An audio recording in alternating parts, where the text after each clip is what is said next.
안녕하십니까, 자TV 최일수입니다. 7월 28일 화요일 네팔 소식 전해드리겠습니다. 세 가지 소식 마련되어 있고요. 첫 번째는 변화하는 네팔 코로나 상황 전달해 드리겠습니다. 그리고 두 번째는 럭다운 완화 후에 이륜차 사업이 번창한 소식을 전해드리고요. 그리고 세 번째는 칼리간다키 강의 모래 채취, 이러한 세 가지 소식을 준비했습니다. 우선 첫 번째 7월 28일 코로나 소식입니다. 7월 28일 화요일 코로나가 큰 폭으로 확진자가 상승을 했습니다. 총 확진자 수는 300명대에 접어들었는데요.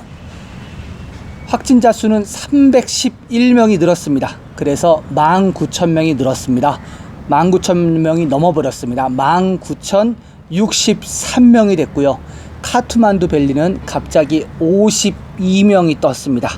자세히 보자면요, 카트만두 디스트릭트가 48명, 박타푸르 디스트릭트가 1명, 랄리푸르 디스트릭트가 3명입니다.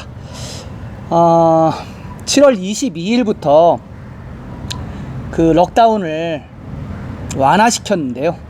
그때 이후로 정확하게 6일 후에 이렇게 확진되는 사람이 갑자기 늘어난 것입니다.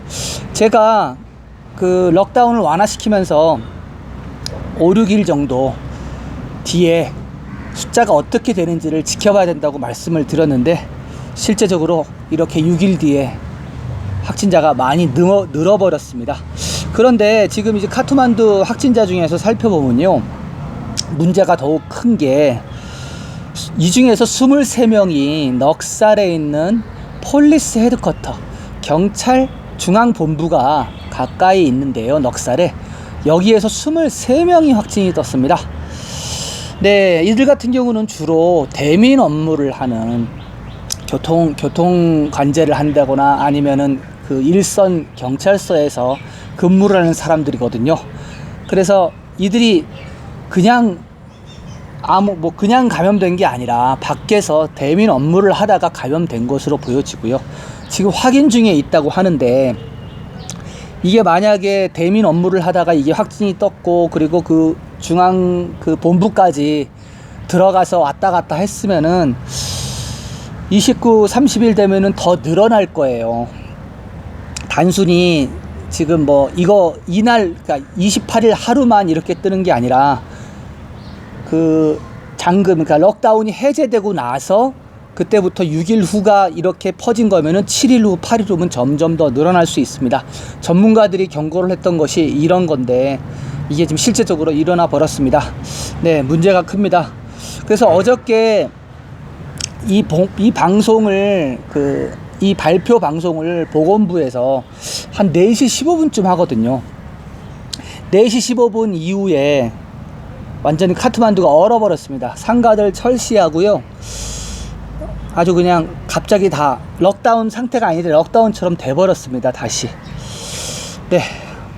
29, 30 코로나 추이도 좀 잘 지켜봐야 될 것 같고요. 네. 사망자도 1명 늘었습니다. 사망자 1명은 인디아에서 귀국한 천식 환자였다고 합니다. 바장 디스트릭트고요. 그리고 65세 남성이었습니다. 사망자 1명이 늘어서 49명이 됐습니다. 네, 회복자, 완치자는요 121명 늘었습니다. 121명 늘어서 13,875명이 집으로 돌아갔습니다. 현재 회복률은 72.7%를 보이고 있네요. 집중치료 인원도 늘어났습니다. 189명이 늘어나서 다시 5,000명대로 넘어갔습니다. 5,139명 됐습니다. 그리고 검역소 인원은 많이 빠졌네요. 검역소 인원은 1,040명이 빠졌습니다. 그래서 15,331명이 됐고요. PCR 테스트는요, 오랜만에 5,000건이 넘었습니다.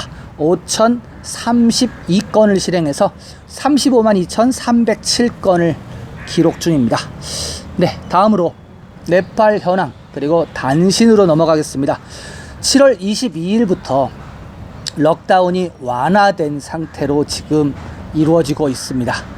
그리고 7월 22일부터 정확하게 6일 후 7월 28일 날 확진이 많이 2배 이상으로 증가된 양이 떴고요. 특히 카트만두 같은 경우는 경찰관 23명이 확진이 뜨면서 52명이 뜬 상태입니다.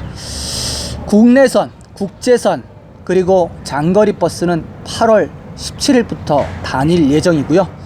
국제선이 열리는 날 카트만두 공항에서도 카트만두 공항에서는 도착 비자, 관광 비자가 다시 시작이 될 것입니다. 아직까지는 관광 비자를 다시 내주고 있지 않은 상태이고요. 그리고 대한항공 전세기는 7월 30일 날 예정돼 있고요. 아울러 대한항공은 현재 9월 29일까지 9월 달까지 정기편을 운항하지 않을 것이라고 공고한 바 있습니다. 네, 단신입니다.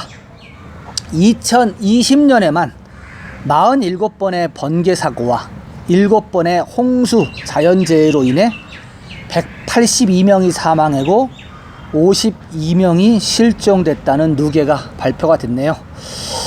네, 그리고 단신입니다. 산사태가 일어났습니다. 바굴룽 지역에서 다시 또 산사태가 일어나서 4명이 사망하고 팔파 지역에서는 1명이 사망했습니다.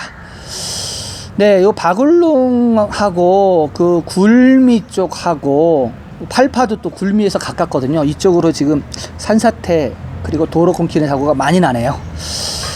다음 단신입니다. 자자르곶에서 들어온 소식입니다. 자자르곶 쿠시 지역에서 독버섯을 먹은 후 한 아이가 사망하고 7명이 이송됐다고 합니다. 병원으로. 사망한 사람은 3살배기 안자나 쩔라우네라고 밝혀졌고요. 이 독버섯을 산에서 채취해 와서 세 가족이 나눠 먹었다고 합니다. 그래서 7명이 부상을 당했고 1명이 사망한 거죠. 네, 지금 뭐 몬순 때라서 사실은 산에 가면은 여러 가지 약초 같은 것들이 되게 많이 납니다. 뭐 계속 전해 들었던 동충하초 이런 거는 높은 데 있지만은 버섯 같은 경우도 우리가 잘 모르는 그냥 그런 그 야생 버섯들 네팔에 자생하는 거 되게 많거든요.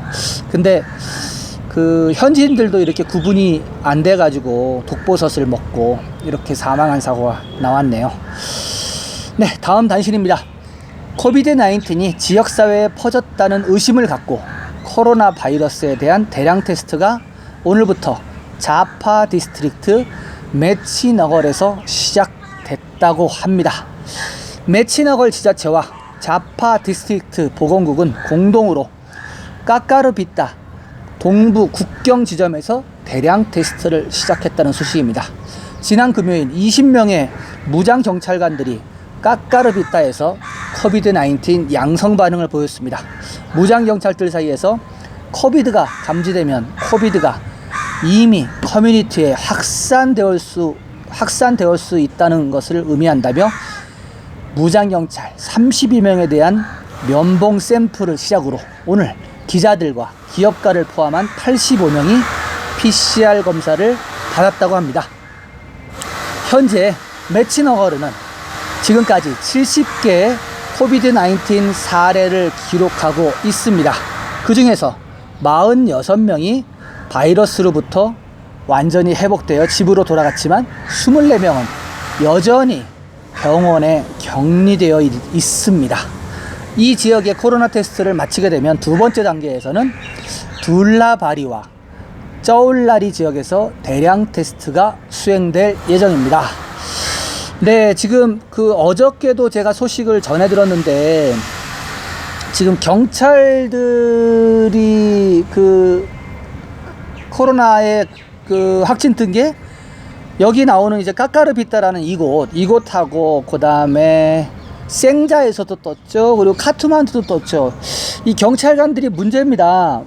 제가 방송 때도 살짝 언급한 적이 있는데 네팔 같은 경우는 교통 신호등 체계가 잘 안 돼요. 사람들이 신호등을 잘 안 지켜요. 그러니까 말하자면 교통 신호등을 실시한 지가 역사가 얼마 되질 않습니다. 그래서 대부분 교통 경찰관이 사거리에 서가지고 수신호를 하는데 이 오토바이 운전자들이라든지 지나가는 사람이라든지 다 길을 물어보려면 그 경찰관한테 가서 길을 막 물어보고 그래요. 대부분이.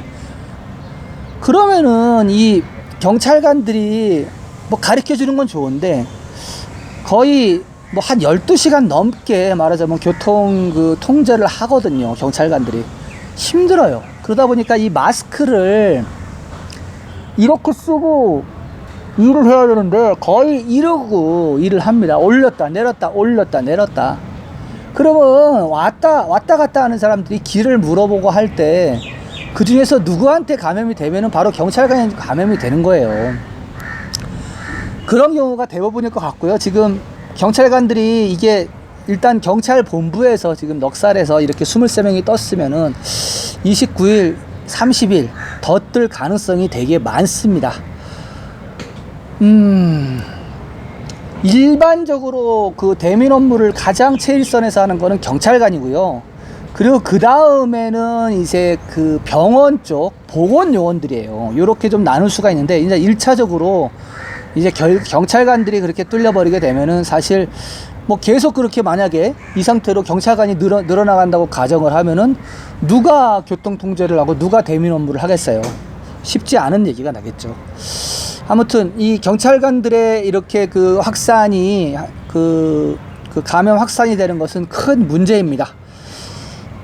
보건부에서 어떤 대법을 내놓을지 좀 지켜봐야 될 거고요. 지금 카트만두 같은 경우 지금 52명이 넘어버리면서 누적자 제가 아까 말씀 안 드린 것 같은데 473명이 됐어요. 카트만두 디스트릭트만 200명이 이미 넘었고요. 지금 카트만두하고 랄리푸르하고 박타푸르 합치면 473명. 내일이면 아마 500명 넘겠는데요. 지금 뭐 사람들이 너무 무서워가지고 록다운이 아닌데도 상가들이 다 문을 많이 닫았어요 지금. 네, 첫 번째 네팔 소식하고 단신 이렇게 해드리겠습니다. 두 번째 소식으로 넘어가겠습니다. 록다운 완화 후 2륜차 산업 번창. 네, 전해드리겠습니다. 정부가 록다운을 풀기로 결정한 후 오토바이 판매장들이 열리기 시작했습니다. 7월은 보통 오토바이 구매 비수기로 간주됩니다. 한 회사는 6월에만 3,000대의 오토바이를 판매하겠다는 목표를 세웠지만 록다운 해제 후만 3,300대를 판매했습니다. 이것은 네팔의 오토바이 판매가 정상으로 돌아왔음을 보여주는 것입니다. 선투가 아래 위치한 이륜차 등록 사무실에는 6월에만 6,030대의 새로운 오토바이가 등록되었습니다. 네팔에서 가장 많이 팔리는 오토바이 중에 하나인 야마하 공식 딜러사는 록다운 이후 사업이 예상보다 뛰어났다고 말합니다. 이것은 코비드-19 전염병 한가운데서 예상 외의 것입니다. 바자즈, 인디아 오토바이를 판매하는 회사도 비슷한 경험이 있습니다. 회사 영업 담당자는 바자즈 오토바이 판매량이 이전 우기 때보다 70%나 더 많다고 합니다. 히어로 오토바이 공식 판매사도 6월에 예상치 못한 영업 실적에 놀랬습니다. 우기는 오토바이를 판매를 위한 비수기인데도 고객 수가 많았던 것입니다. 오토바이 판매 증가 이유를 살펴보면 집에 차량이 하나밖에 없는 사람들은 스트레스를 관리해야만 했습니다. 그래서 추가적으로 오토바이나 스쿠터를 구입한 것입니다. 또한 대중교통을 이용해서 출퇴근하던 사람들은 대중교통이 운행되지 않을 때도 사무실에 가야만 했습니다. 그래서 직장에 대중교통으로 다니던 사람들이 오토바이나 스쿠터를 사곤 했다고 합니다. 이제 록다운이 해제되어 대중교통이 운행 중입니다. 그런데도 오토바이 구매는 늘어나고 있습니다. 코비드-19에 대한 두려움의 크기가 대중교통으로부터 이륜차에 대한 수요로 이어지게 된 것입니다. 오토바이 구매 시 20%의 성금만 지불하면 나머지는 은행과 금융기관을 통한 할부금융을 실시하는 것도 이륜차 사용 증가의 한 요인이 되고 있습니다. 네. 우기 때는 사실 오토바이를 타면은 비를 맞고 그렇기 때문에 잘 안 타는데 지금 판매량이 많이 늘었다고 하네요. 지금 기사에도 나오듯이 대중교통을 타면 되는데 대중교통을 탔다가 코로나에 걸릴 위험 이런 거에 대한 두려움이 있어서 그것 때문에 이제 따로 그냥 혼자 출퇴근하려고 많이 산다 이러한 얘기네요. 지금은 하여튼 뭐 새로운 시대입니다. 코로나 이전과 코로나 이후 이렇게 좀 시대에 어떤 흐름이 크게 바뀔 것 같아요. 우리나라 같은 경우도 경제적인 어려움, IMF를 겪었을 때 보면은 전체적으로 사회가 크게 바뀌었잖아요. IMF 전과 IMF 이후. 지금 네팔 같은 경우 뭐 전 세계가 마찬가지지만 하여튼 코로나 이전과 코로나 이후에 어떤 사회적 어떤 표준이 많이 바뀌어지고 있는 거는 사실인 것 같습니다. 오토바이 한 대가 스쿠터 같은 게 한 15만 루피 정도 해요. 비싼 거는 뭐 더 비싼 것도 있지만은 15만 루피면 우리나라 돈 한 150만 원 하거든요. 근데 스쿠터 말고 좀 이렇게 기어가 있는 걸 살려면은 200만 원이 넘어갑니다. 뭐 비싼 거는 물론 500만 원짜리 뭐 1000만 원짜리도 있긴 있죠. 하여튼 네팔 같은 경우는 도로 사정 때문에 큰 차보다는 조그만 오토바이가 이곳저곳 다니기는 되게 편합니다. 네, 그래서 하여튼 럭다운이 해제되고 나서 이제 큰 폭으로 다시 오토바이 판매가 정상화됐다는 그런 소식 전해드리고요. 세 번째 소식으로 넘어가겠습니다. 칼리간다키 강의 모래 채취. 이 칼리간다키 강은 어제도 전해드린 바 있는데요. 점섬 묵티나투 쪽에서 계속 남쪽 바굴룬까지 흐르는 강입니다. 그래서 바굴룬에서 점섬 쪽으로 강변도로로 가다 보면은 다울라길이 닐기리가 보이는 가운데로 흐르는 강이 칼리간다키 강입니다. 네, 소식 전해드리도록 하겠습니다. 프라밭 지자체는 위험 요인을 고려하여 우기 동안은 강에서 모래 채취를 금지했지만 마지 무주택 공동체는 생계를 유지할 다른 수단이 없어서 모래 채취를 하고 있습니다. 그들은 이러한 금지령을 무시하고 매일마다 칼리간다키 강에서 모래 채취를 합니다. 17살의 아슈미타 마지 씨는 칼리간다키 강 안쪽에 모래톱이 가슴 높이로 쌓이는 것을 보았습니다. 8학년 학생들은 바글룽에 있는 세컨더리 스쿨에 다니지만 지난 4개월 동안은 전염병과 그에 따른 럭다운으로 학교가 문을 닫았습니다. 전국적인 럭다운이 해제되었지만 아슈미타는 아직도 학교에 가지 못하고 있습니다. 학교가 아직 수업을 재개하지 않았기 때문이죠. 예년에는 학교 방학 동안에만 강에 나왔지만 요즘에는 학교에 가지 않기 때문에 매일 강으로 나오고 있습니다. 아슈미타는 친구 언즈 마지 씨와 함께 매일 아침 7시에 비로 불어난 칼리간다키 강 유역에 도착하여 강에서 모래를 채취하여 트랙터에 실습니다.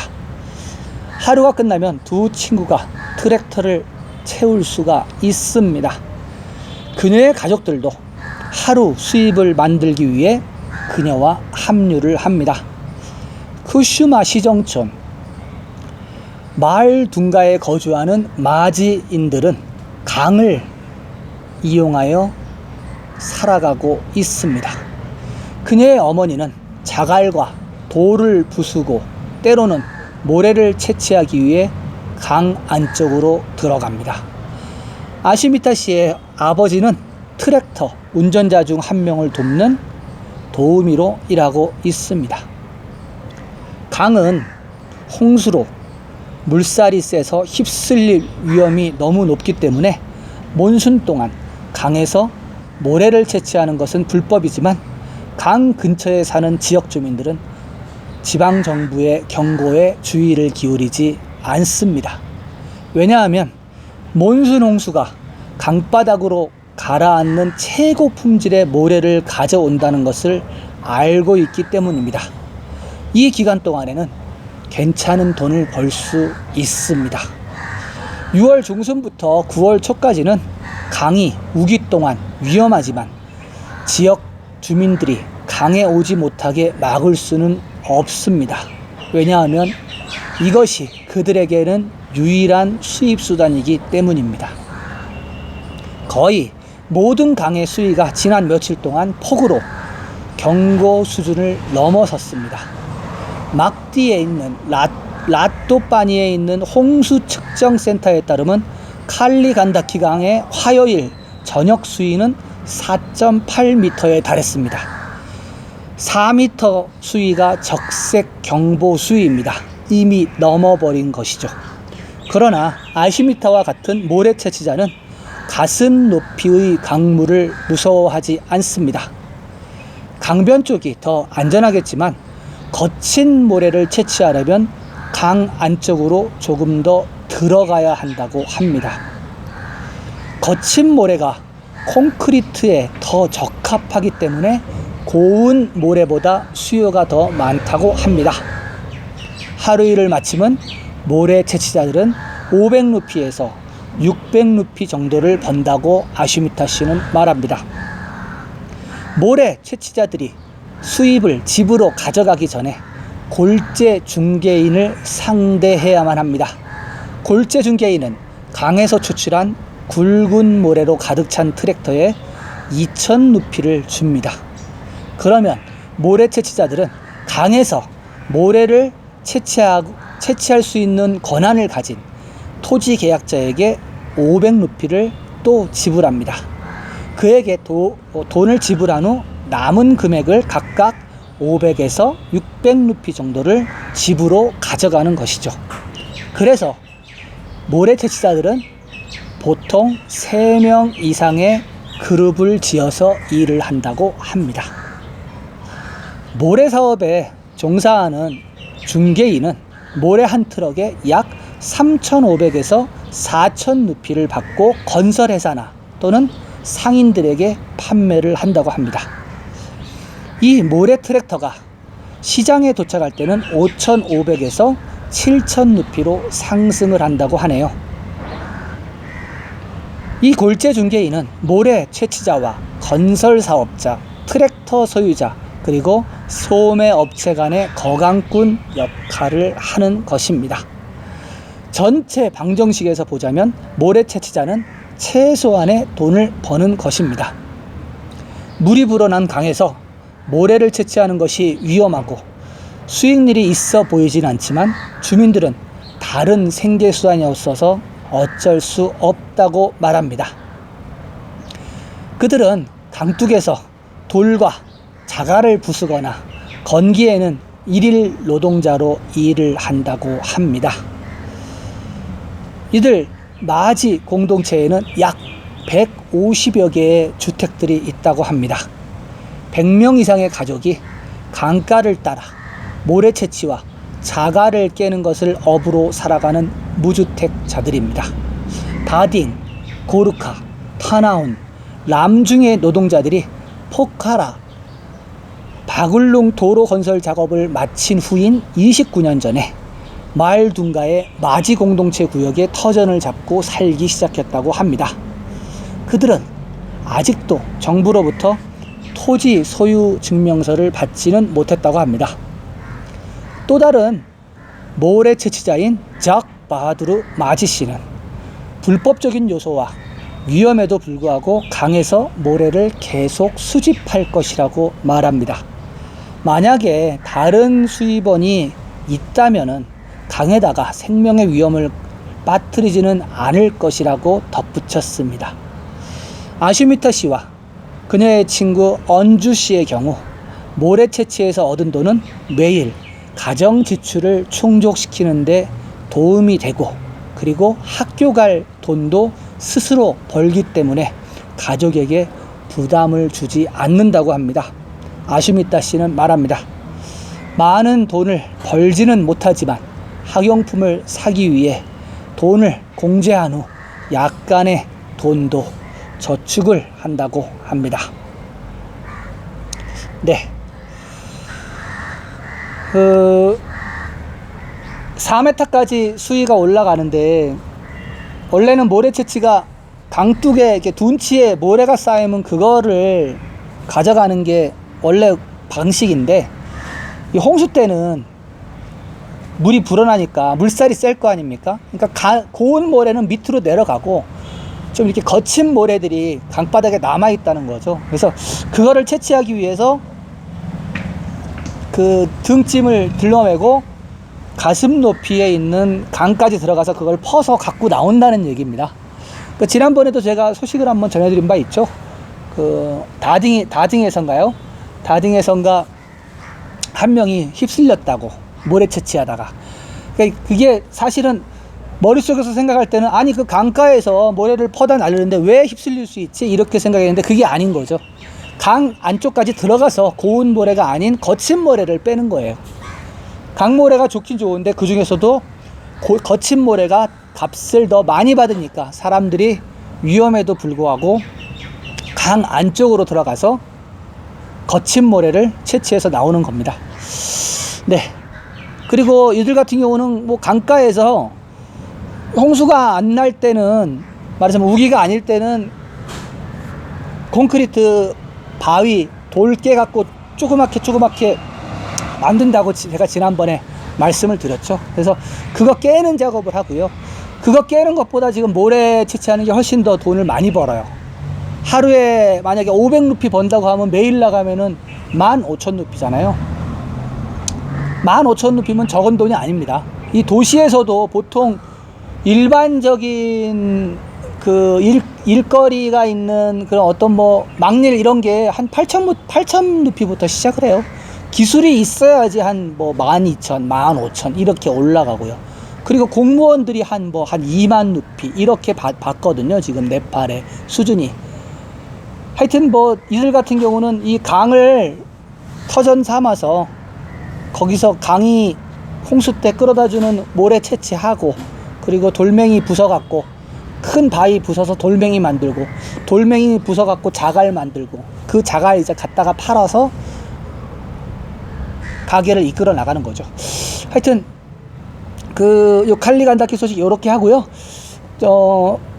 어두에도 말씀드렸다시피 지금 카트만두가 총 갑자기 52명이 늘면서 카트만두 밸리가 지금 얼음 상태가 다시 됐습니다. 럭다운 상태는 아닌데 사람들이 다시 가게들을 문을 닫고 다시 침잠하기 시작했습니다. 내일 29일하고 30일 좀 지켜봐야 될 것 같아요. 만약에 29일하고 30일도 이렇게 그 숫자가 큰 폭으로 나온다고 하면은 갑자기 확 늘어나진 않아요. 왜냐하면은 뭐 해봤자 하루에 5,000건 하거든요. PCR 테스트를. 그렇기 때문에 그 늘어나는 양은 한정이 돼 있고, 그렇지만은 숫자는 보인다는 거죠. 어느 정도. 지금 27일 날 6명 늘었다가 지금 갑자기 28일 날 52명 이렇게 확 큰 폭으로 뛰듯이 요런 숫자는 볼 수가 있습니다. 그러니까 29일, 30일 잘 지켜봐야 될 것 같고요. 7월 한 달을 좀 잘 막았으면 좋겠습니다. 지금 19,000대 돌파했는데 19,000대를 좀 지켰으면 좋겠고요. 뭐 8월이 되면 어쩔 수 없이 2만대로 넘어가긴 하겠지만은 하여튼 지켰으면 좋겠습니다. 7월 28일 확진자가 큰 폭으로 늘었다는 소식 전해 드리면서 오늘 소식은 이것으로 마치도록 하겠습니다. 계속해서 네팔 소식이나 코로나 브리핑 궁금하신 분들은 구독해 주시고요. 그리고 구독 옆에 종 모양에 클릭하시면은 전체 설정이라고 나옵니다. 그거 해 놓으시면요, 제일 먼저 네팔 뉴스를 접하실 수가 있습니다. 그리고 좋아요와 댓글 너무 감사드립니다. 요즘 댓글을 많이 달아주셔서 너무 감사하고요. 애청해 주셔서 감사합니다. 저는 또 내일 새로운 내용을 갖고 여러분들을 찾아뵙겠습니다. 감사합니다.